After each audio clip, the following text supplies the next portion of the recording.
Hello. आज का हमारा टॉपिक है वाटर साइकिल। वाटर साइकिल या जल चक्र भी जिसे हम कहते हैं।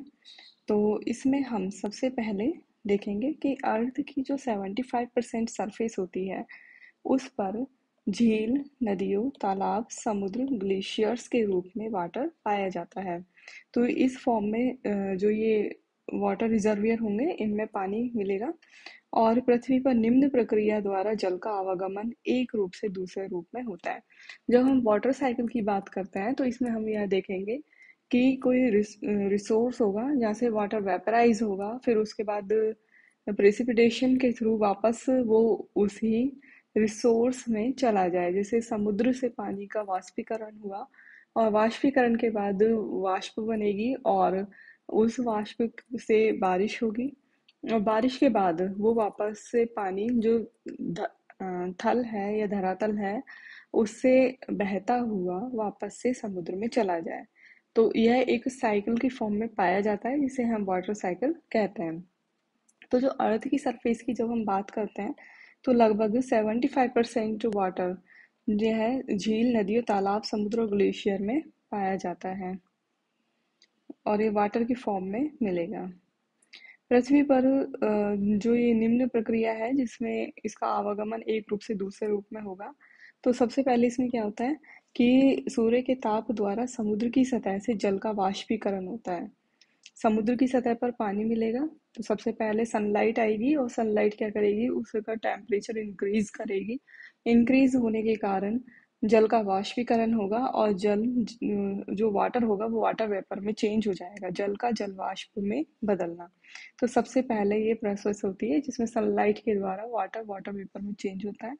दूसरा है वायुमंडल की नमी का समुद्रीय सतह पर। दूसरा यहाँ देखते हैं वायुमंडल की नमी का समुद्रीय सतह पर वायुमंडल परिसंचरण। जो वायुमंडल में जो वाटर वेपर अब जो इकट्ठी हुई है, जल वाष्प है, वो क्या करेगी, समुद्री सतह पर वायु के द्वारा उसका परिसंचरण होता रहेगा कि वायु के द्वारा एक जगह से दूसरी जगह पर वो ले जाई जाएगी। तीसरा है वायुमंडल की नमी का प्रेसिपिटेशन, वर्षण व पृथ्वी पर प्राप्त जल का समुद्र की ओर स्थानांतरण।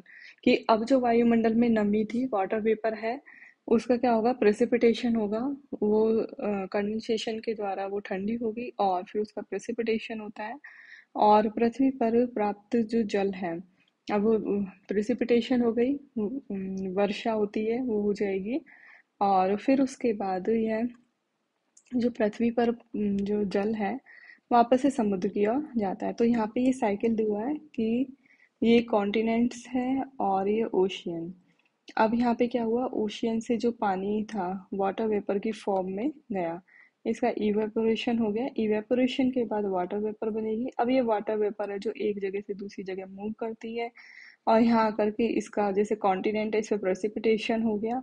अब यहाँ पे प्रेसिपिटेशन के बाद क्या हुआ, जो जितना भी पानी है वापस से कुछ तो इवेपोरेट हो जाता है कुछ हिस्सा और कुछ वापस से ओशन में मिल जाता है। तो ये एक वाटर साइकिल यहाँ पर दिखाया गया है।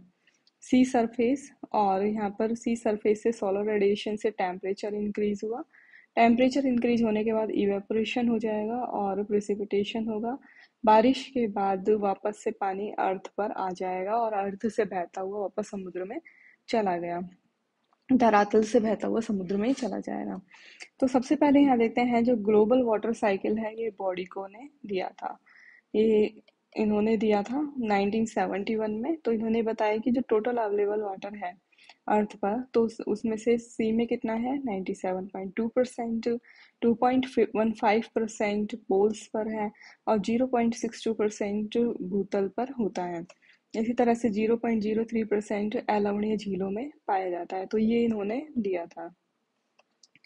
फिर बॉडिको के अकॉर्डिंग जो इवेपोरेशन की रेट होती है वो, या वाष्पोसर्ज इवेपोरेशन या वाष्पीकरण की रेट, वाष्पीकरण की रेट, वाष्पोत्सर्जन तो प्लांट में होता है, वाष्पीकरण होगा इवेपोरेशन, इसकी रेट सी सरफेस पर ज़्यादा होती है। फिर वाटर जैसे कि 455 × 10⁻³ क्यूबिक किलोमीटर प्रति वर्ष वेपर बनता है। अब इसमें से 409 × 10⁻³ क्यूबिक किलोमीटर वर्षा के रूप में वापस उपलब्ध हो जाएगा और इस तरह से वाटर साइकिल कंप्लीट हो रहा है। लेकिन क्या होगा, अब इसमें से जो ये लॉस हुआ है 46 × 10⁻³ क्यूबिक किलोमीटर, ये रिड्यूस हो जाता है और ये जो जल है वो थल को प्राप्त हो जाता है। तो इस तरह से ये वाटर वेपर, ये वाटर साइकिल हमने देखा कि किस तरह से यह अर्थ पर पाया जाता है।